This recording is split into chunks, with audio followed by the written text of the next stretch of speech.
Hello everybody, welcome to the United Stands. I'm Mark Goldbridge and this is your latest Manchester United news. And I tell you what, this is one of the weirdest bits of news we've got for you tonight. And it's not even Ronaldo talking about Manchester United and giving us his thoughts and why Man United's plan isn't going to work even with Amorim. He says Amorim needs a miracle and the structure at Manchester United right now is not right. So he gave a big interview a couple of years ago talking about the problems at Manchester United under the Glazers. He's now saying that those problems are still there. We'll delve into that. Also, there's a little bit around Sancho and this incredible news that has come out in the last few minutes about Dalot and Amorim being related. Cue all the "that's why he's starting for Man United" talk. I mean, is it comedy or is it farce? It's certainly not something I expected to be talking about, but apparently Ruben Amorim and Dalot are related and the club have confirmed this. So we'll delve into that as well. Big show tonight. We're live a little bit early because there's some good Champions League games tonight on That's Football I'm watching. PSG Bayern and Liverpool Real Madrid. So we are a little bit early, but we have got lots to talk about. Before we do that though, don't forget we are sponsored by Manscaped. Manscaped, you can get an exclusive 20% off with the code TUS20, exclusive for you, the United Stand viewers. If you don't know what Manscaped is, it's trusted by millions of men worldwide for all your male grooming needs. But primarily, it always has been about the Lawnmower 5.0, and they've got the brand new 5.0 Ultra White Hot Edition. And this is an absolute game changer. White hot looks, smooth results. The White Hot 5.0 brings the heat without cooking your skin. It's sleek, it's easy to use, and built for precision where it counts, which, to be blunt, is down there around your knob. Some people can't deal with that, but that's what Manscaped is. Trim the grass to make the yard look bigger. Make a big difference to your groin area this autumn. Also, Christmas is coming. You might want to get it as a gift for someone. We do have female viewers and males. You know, sometimes males will buy another male, a male grooming kit, and that's fine. Make sure you check out the code TUS20. Link is in the description. Trim the grass to make the yard look bigger. And as I said, they've got all sorts of other stuff you can get there as well. But the brand new White Hot edition of the lawnmower is fantastic and comes in this little package like that as well. Delivered to your door, 20% off, and the code is TUS20. Thank you very much to Manscaped. Okay, I want to talk about Ronaldo. I want to talk about what Ronaldo has said about Manchester United. He's basically said that, you know, they need intelligent, smart people at the club to create the right future for Manchester United. He also spoke about the job Amorim's doing and how, you know, ultimately it's not good at Manchester United at the moment. But before we delve into that, he said, look, this is a direct quote from Cristiano. They are not in a good path right now, even now. So we will delve into that. But before we do, I have to not be somebody that is, you know, teasing you on what is definitely something we all want to talk about. So, Ruben Amorim and Dalot are related. They are related, and this has been confirmed by Manchester United sources.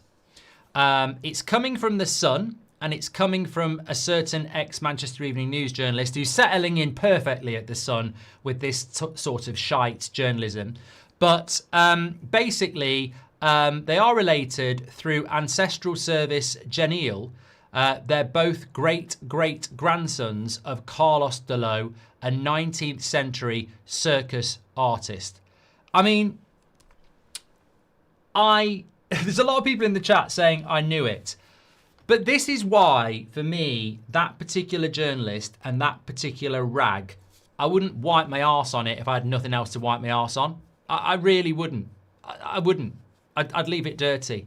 I mean, what a load of crap. And we're all going to laugh at this, but there is a serious message. Like, what the fuck? Seriously, what sort of stupidity journalism is this? It's absolutely antagonistic, it's absolutely inflammatory, and it's ridiculous. What are we to read into this? That because Ruben Amorim and Dalot are distant relatives, that is why Amorim is picking Dalot? I would say it's probably because he's Portuguese. Why is Bruno being picked in the midfield? I mean, the reality is, I guarantee whoever at The Sun went and did this research put Bruno Fernandes in as well. Because it's incredible to me. They're related by great-great-grandsons. Great-great-grandsons. I mean, do you know how far back that is? So, grandson, great-great-great-grandson.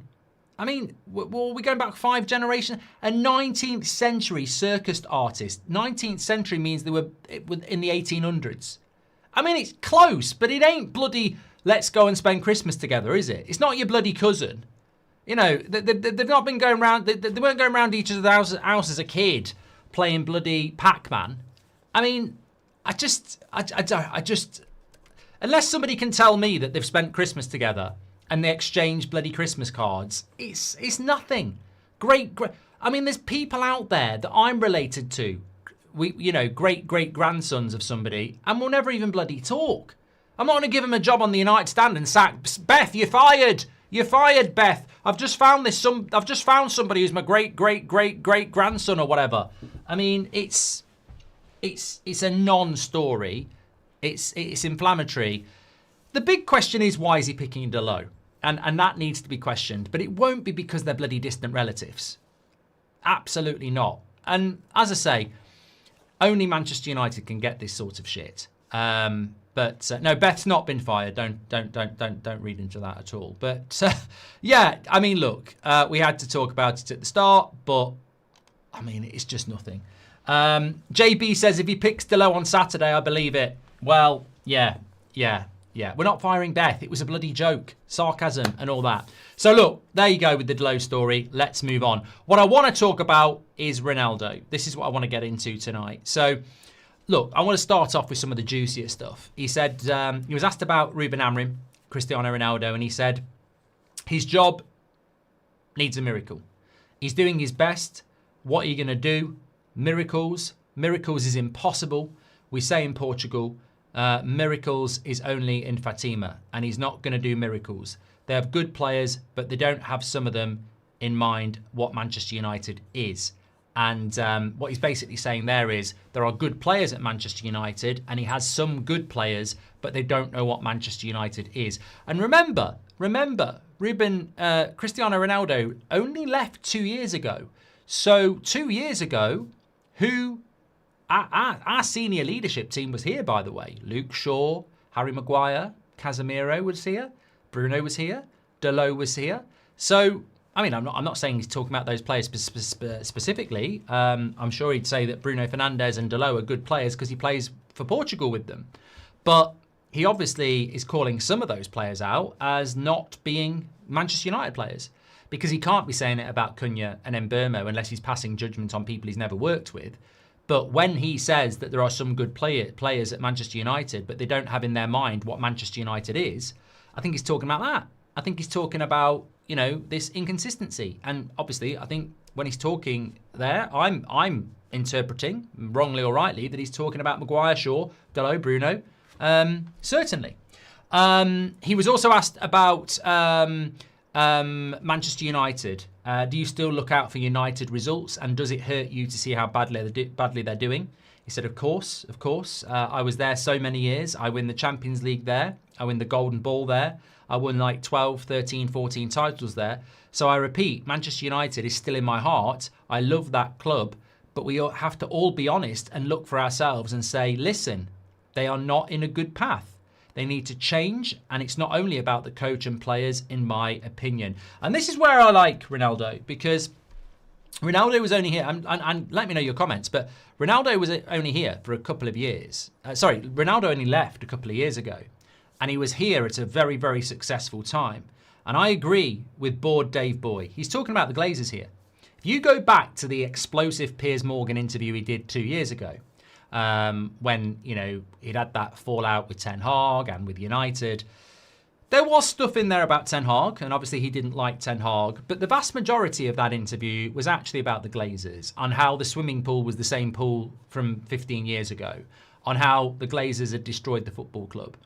And where I like Ronaldo on this, and look, Ronaldo's self-serving, you know, we all know that, and I actually think, you know, having Piers Morgan as one of your best mates isn't necessarily the best character trait. But as a footballer, he's the greatest, and he's a legend of Manchester United. And I've got a lot of time for Cristiano. But I remember vividly that interview he did 2 years ago, and people took the Ten Hag stuff out of it because Ten Hag was our manager at the time and Ronaldo had, left. But there was a lot in there about the Glazers. There was a hell of a lot in there about the Glazers. And what I like about this update from Ronaldo, when he says things like, I'll always have the club in my heart, I love that club, but we've got to be honest and say they are not in a good path. Right now, not 6 months ago, not before Sir Jim, right now, Ronaldo is saying, I don't think that club is on the right path. I don't think that club is in a good place. Now, today, with Sir Jim and Ineos and Amrim, Ronaldo is looking at it and going, that club's not on the right path. I love that. I love that because this is a guy that's been at Man United through a long period of success. And this is a guy that came back to Manchester United recently. And the things that he's always been very consistent about is that the club is not run properly for success, and the mentality in the dressing room is not that of a Manchester United player. And he's always been consistent on that, and he's being consistent on it again. And I think, I love it when somebody with that power says that, because if I say it or you say it, oh, shut up, you're being negative. But if a United great legend who cares about the club says it, well, we have to take notice. Because we're not in some sort of new world of optimism. We're not in some new plan of getting back. We're still owned by the Glazers. Sir Jim Ratcliffe doesn't even own 30%. The Glazers own this football club. Like they did 10 years ago. Like they did 20 years ago. Like they did 2 years ago. And what Ronaldo is saying, in my opinion, is while they own that club, they're not on the right path. You can build a new stadium, you can front up with Sir Jim, and you can talk about optimism, but whilst the Glazers in charge of that football club, they are not on the right path. And that's the only interpretation you can take from that, because he won't know Sir Jim Ratcliffe, and he didn't work under Sir Jim Ratcliffe. So he will be talking about the Glazers still being in charge of this football club. And I think in Cristiano Ronaldo, we've probably got the biggest voice in football who is anti-Glazer. Would I like him to buy into Manchester United and be part of the takeover? Yes, I would. Do I think it will happen? Probably not.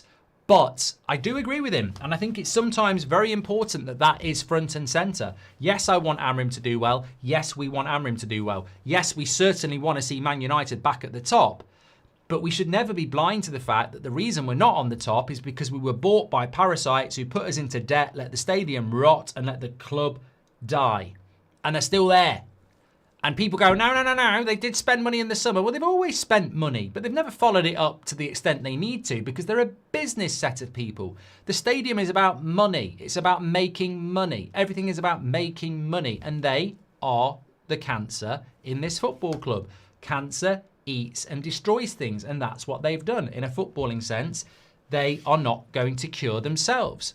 And I think Ronaldo's absolutely spot on in relation to that. He also said that what did he think of the lack of structure? He said, for me, I'm sad because of the club. That's one of the most important clubs in the world and a club that I still have in my heart because of the obvious reasons. You have to follow with intelligent people, smart people to create a base for the future, as Manchester United did for many years ago. Nicky Butt, Gary Neville, Roy Keane, Beckham, they became big players, but they had youth. So Manchester United right now, they don't have a structure. I hope it changes in the future because the potential of the club, it's amazing. It's one of the most important clubs of the century. And look, it's not just a throwaway comment. I think he's right. I think the structure at Manchester United is still very, very questionable. But the interesting thing that he had to say about Amrim, like I said, was that, he needs a miracle. And what was it he said? What was it he said? I know I said it a moment ago. But Amrim's doing his best. What's he supposed to do? Miracles are impossible. And he's not going to do miracles. They have good players, but some of those players don't know what Manchester United is. So it's quite a damning verdict on United. And as David says, the Glazers are bankers with a silent W. Yeah, look, it's a reality bite. It's a reality bite. Some people will go, well, I don't believe it. But I don't really see why Ronaldo's got a reason to lie. I mean, he's sat there in Saudi. He's going to be the all-time football goal scorer, and probably nobody will ever beat it. He's going to have 1,000 goals on video. I know that's a dig at Pelé, rest in peace. But Ronaldo is going to be 1,000 goal scorer on video. Every goal will be there. It'll be the longest viewed DVD of all time. Well, they don't do DVDs anymore. He's going to go down as one of the most iconic footballers in history. If football in this earth is still here in 100 years' time, Ronaldo's name will be mentioned. He's got no reason to grind an axe with Manchester United because he's already an untouchable legend of this football club. He's earning ridiculous money in Saudi. He's the most famous and popular footballer in the world. When he retires, he will retain that fame just like David Beckham has. And can I just say, by the way, congratulations to David Beckham. Was that a surprise, Sir David Beckham knighthood today? Or did we know it was going to happen? Because I love Beckham and so does my wife. That sounds wrong. But she said, I didn't know he was getting that. I think it's well overdue. When you think that Gareth Southgate is a Sir, it's well overdue that David Beckham got one. And well done to David Beckham. But look at Beckham since he's retired. His career's gone from strength to strength. Ronaldo will as well. I mean, Ronaldo's probably at a point where he could buy Man United himself. He won't be very far off doing that. But as I said, he's got absolutely no reason to grind an axe with Manchester United. It will be coming from a place of honesty. And of course, Piers Morgan is going to ask him about Man United because he's got a video to promote. And getting a few sound bites from Ronaldo about it was inevitable. But there are no lies there. There are no lies told. There is no disrespect to the dressing room. There is no disrespect to Amrim. There is just reality that he looks at it and goes, they're not on the right path. They don't have the right structure. Some of those players don't know what Man United is. It's not their fault necessarily. And also, I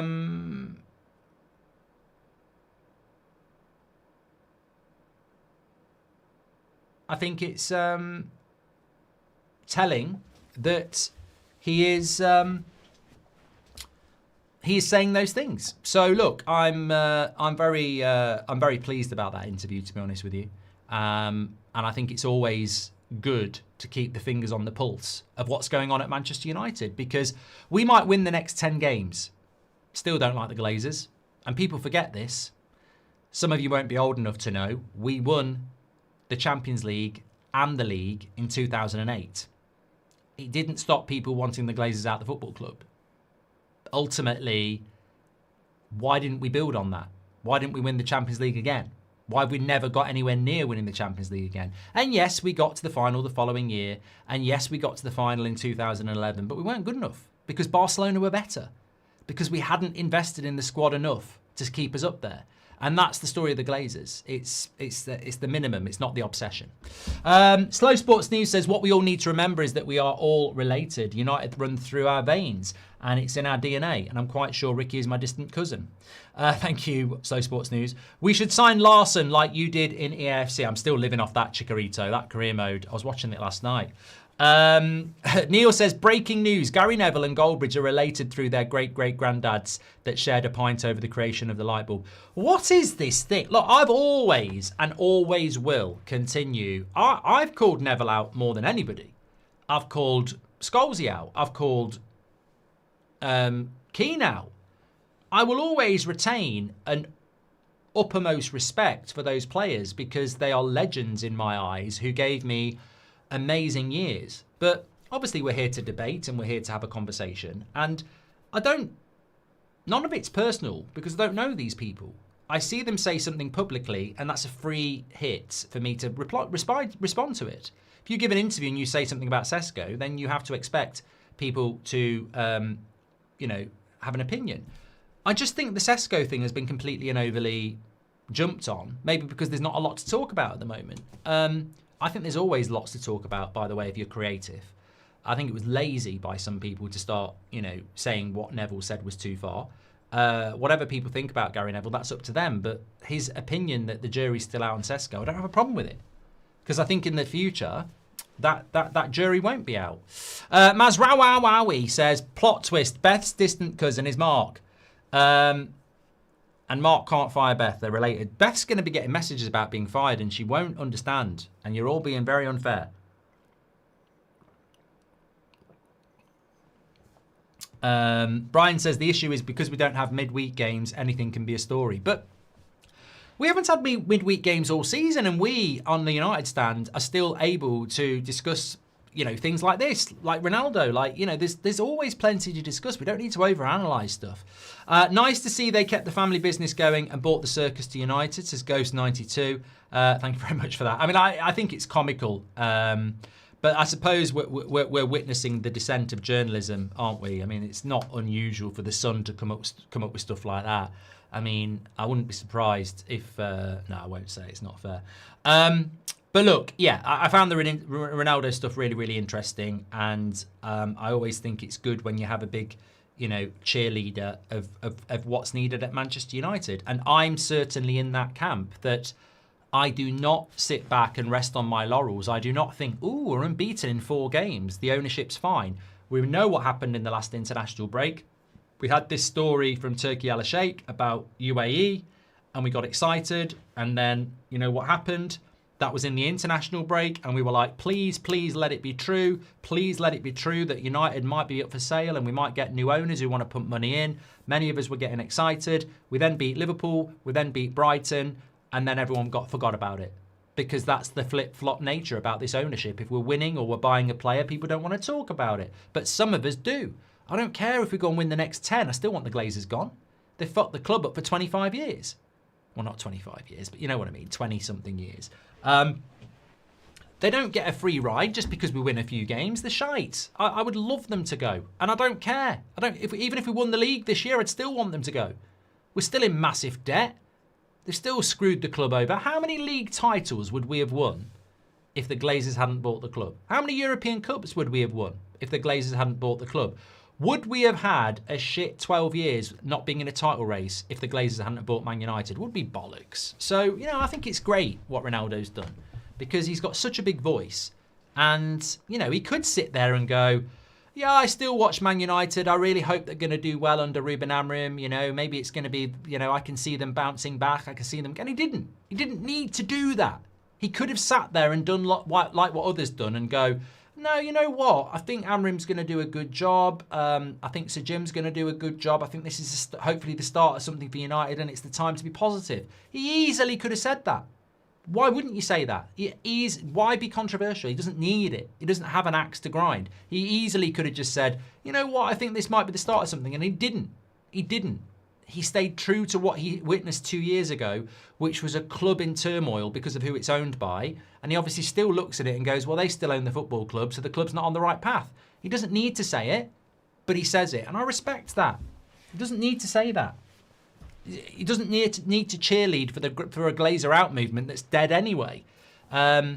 So no, I appreciate that from Ronaldo. I think it's great. And as I say, he obviously does care about the football club. Some ex-players, they use the club because it's Manchester United and they realise they can't talk about bloody whoever they really support or whatever like that. But with Ronaldo, he obviously does hold us in his heart because he speaks like a fan. Which is incredible. Like, he actually understands the problems at Man United. He actually understands the politics of Manchester United. And he nailed it. He absolutely nailed it. So well done. Not that he needs us to say well done to him, but it's nice to have a voice like that speaking about the real problems at Manchester United. Would you raffle a go live with Goldbridge for charity, says Carlo Montana. I don't know what that would be. Where would we wouldn't be going live on a webcam, would we, in someone's bedroom? Because I wouldn't raffle that off. What would this involve, Carlo? Siraj says the media needs us, less games, more useless scrutiny, says Siraj. And Marlo says, why are we looking for young strikers for January when we have Obi? What has happened with his development? I wasn't aware, Marlo, that we were looking at young strikers, actually. I mean, I watched the video with Beth at lunchtime and I did enjoy that, but I haven't seen anything about that.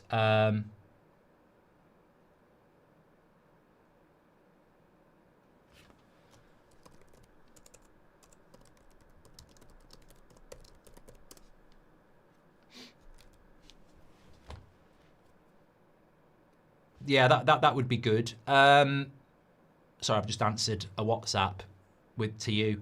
It's quite an exciting thing that I think would be good. We'll have to wait and see if it happens.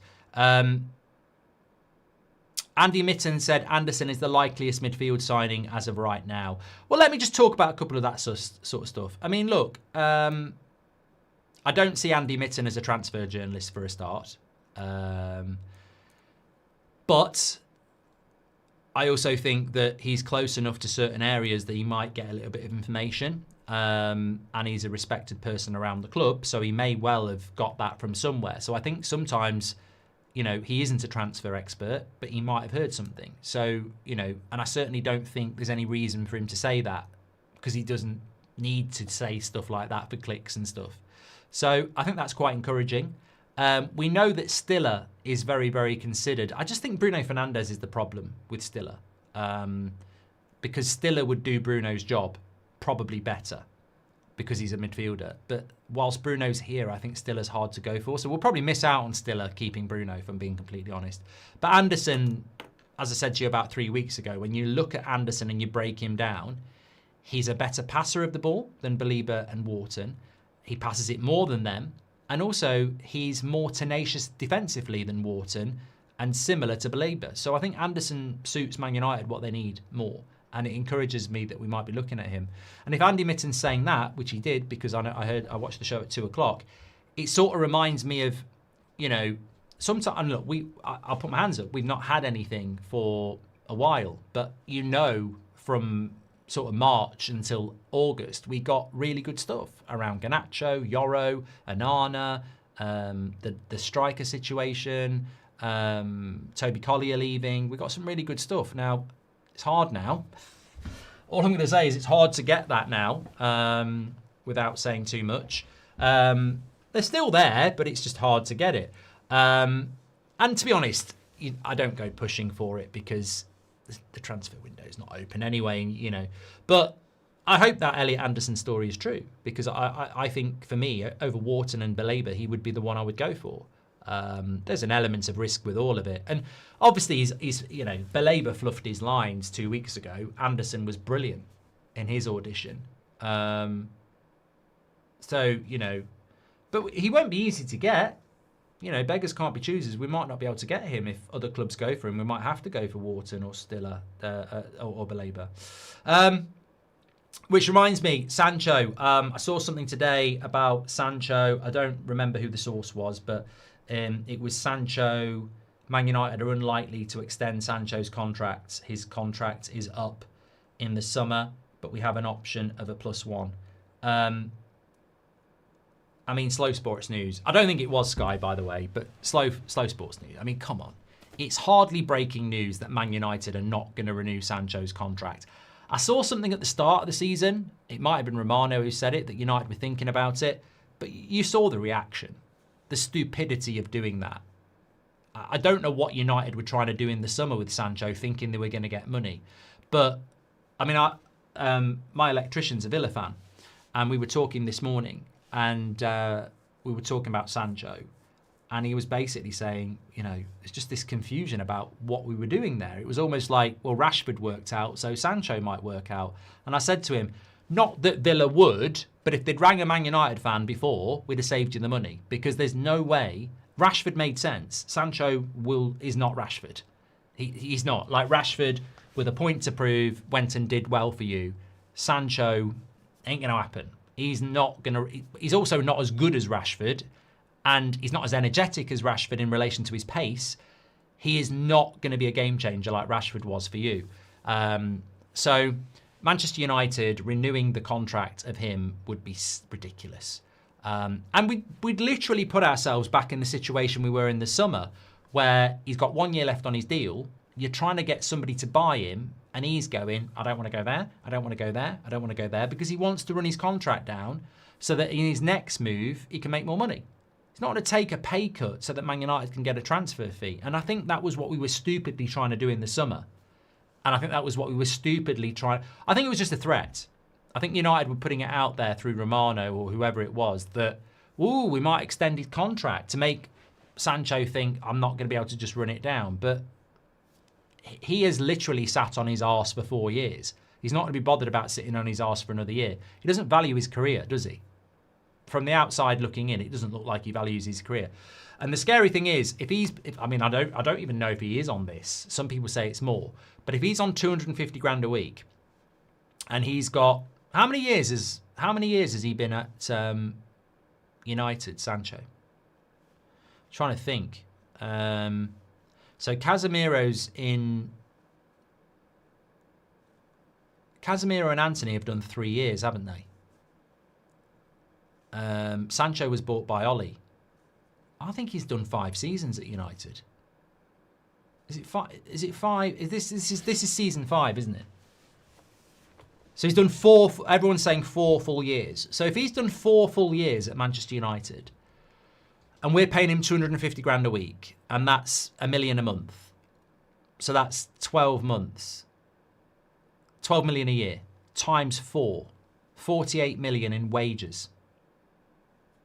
48 million in wages plus the 75 million transfer fee is 110, 120, 123 million just in wages and transfer fee. 123 million pounds we've spent on Jadon Sancho. And I understand the club are probably sat there going, well, they're not doing this, I'm doing this. Man United will probably look at this will be killing the Glazers, by the way. So Man United will look at this and go, we've spent 123 million pounds on him and he's going to walk out the door for nothing and he's only 25. That's what's going to kill Manchester United. 123 million pounds and he's walking out the door for nothing at 25. That is ridiculous. Ridiculous. It's probably incomparable. I can't think of anybody else that's done that. I can't think of anybody that spent 123 million pounds on somebody and let them go for free at 25. I mean, we spent a lot of money on Pogba, but he wasn't 25 when he left on a free to go to Juve, was he? Pogba, I think, was 29, 28. So... and that was Man United again. That was Man United again. We've got form, but yeah, I think United are desperate, and I think knowing how the Glazers work, they will be saying we can't let him walk out the door for nothing at 25 when we've invested 123 million pounds in him. But there'll be a football person, probably Wilcox, maybe Barada, going, he has no value. You fucked up. There is no rescuing this situation. He has no value and he will not let you get that value anyway. He will not go somewhere. He will run his contract down for another year and you'll pay another 12 million in wages if you extend him. So that's where we are, basically. Emily Derry says, players like Sancho are symptomatic of the problems at United, unable to value the opportunity they were given and the wrong mentality, poisoned by the toxic environment. It's disgusting the massive list of shithouses we've had at Man United in relation to the amount of money we've spent on them and the amount of effort they've put in. Alexis Sanchez was another one. Just so many. Still want your thoughts on Obi. Thought this would be his breakthrough season, says Marlowe. Well, from Jadon Sancho to Obi, he's only going to be 18 next month, so he's ridiculously young. It felt like he was knocking on the door at the end of last season, and now he's nowhere near it, even though we've only got one proven striker. I mean, I've got to say, Marlo, I will answer the question. I actually thought when Rasmus left, he was going to be on the bench a lot more as the backup striker, because he was there last year under Amorim.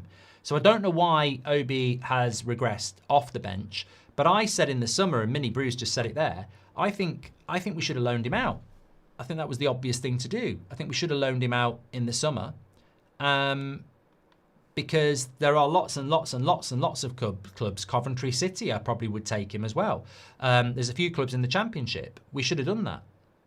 Letting Garnacho go, even though Chelsea lowballed us, and replacing him with Brian should be a lesson in this case. It's better to cut ties and move on, says Doel. Can you give a shout out to Callum on his 21st birthday? He's currently in Lanzarote getting the badge in. Absolute legend, says Michael Wright. Happy birthday to Callum if you're watching. If you're out and if you're 21 in Lanzarote, you probably won't be watching the evening show on the United Stand. But hope you're enjoying it, and happy birthday, pal. Mike is in the house. Mike JW says, evening friends and legends. Even sending big love. I only saw now you went live. How are you? I really want to send big love to the community. There you go, Mike. Hope everything's going well with you as well. Appreciate your message. He says, on Sancho, why didn't they do the psychological profile on him first? Or any player, they should be doing all sorts of checks first. Too many. Look, mate, I remember saying this when we were talking about Elise or Pedro Neto. And I said at the time, Pedro Neto is married and settled. And I know, and I used it as an example of Sir Alex Ferguson, that he used to want his players to be settled and married because he felt that that was the better base for a player. A football player. Now, some people get very offended by that in 2025, going, you can't do that. You can't do. Of course, you can fucking do that. If you're a manager of a football club and you look at two players who are talented and you go, I'll go for him because he's not out with his mates every weekend. He's at home, getting an early night with his missus, watching TV or whatever. It's like me employing somebody and going, oh, you go out clubbing every night, do you? And stay out till 3 or 4 o'clock in the morning, whereas you like your sleep. You're Gary Neville FC, you're in bed at 9:30. Yeah, I think I know who I'm going to employ, as is my right. So I think that the reason I use that example is that's quite extreme. Some people might do that, but you have to psychologically profile a player these days. You've got to be doing your homework about background, friends, how they conduct themselves in training, mentality, how many bad games they've had, why they've had bad games, when they've been through difficult periods. It's the same as injury. The psychological side of the game at Manchester United is scrutinised more than any other club. So you've got to scrutinise that. And if I remember correctly with Sancho, there were issues at Dortmund about turning up late. There were question marks about him, but we ignored it. Like we ignored everybody else. Memphis, we didn't look into that. Alexis Sanchez, we didn't look into that. We have bought players over the last 10 years without doing any bloody homework. And I guarantee you clubs like Liverpool do. I guarantee other clubs do. And I think with Mbeumo and Cunha, we've done that homework. I think with Lemens, we've done that homework. I think with Sesko, we've done that homework. I think with Yoro, we did that homework. I think with De Ligt and Mazraoui, we did that homework. I think for the last 2 years, we have been doing it, and we're reaping the benefits of it. But for the previous 10 years to that, I don't think we did. I mean, we didn't even research injuries. Schweinsteiger, injury prone. Come on down. Eric Bailly, 3 separate injuries the season before we bought him. Come on down. Mason Mount, massive issue around his, I think it's pelvic, isn't it? For months in his last few months at Chelsea. Let's buy him. We weren't even doing injury checks, let alone, what they do in the spare time checks. There we go. Great show tonight. Don't forget Manscaped. Trim the grass to make the yard look bigger. TUS20 is the code. I really enjoyed the show tonight and actually felt that, we normally do 8 o'clock shows and occasionally they absolutely bang. They're always good, but occasionally they bang. We've done a 7 o'clock show tonight and I'm sad that I can't carry on for a little bit longer because I think it's been a brilliant show. So if you missed it because we were live at 7, apologies, but you can leave your comments anyway. And if you have been part of it, thank you very much. Really, really enjoyed the show. And I love what Ronaldo said. I really do. I think it's so useful. So I'm heading over to That's Football now because there's 2 really, really good games I want to watch. Real Madrid against Liverpool. Could be a Liverpool in crisis video on That's Football later. But also the 2 best teams in the world, I think, at the moment on form are PSG and Bayern Munich. So I'm going to be keeping a good eye on that as well. Anthony's going to leave for free too, right? Says Shahin. I don't know about that. I thought we were getting a fee for Anthony. I thought we already had a fee for Anthony. I thought Anthony had gone. I thought we'd sold Anthony. I think we've sold Anthony, Shahin. I think we have. I'll see you on That's Football. Just tell them I'll be a couple of minutes. Thanks for watching. Take care.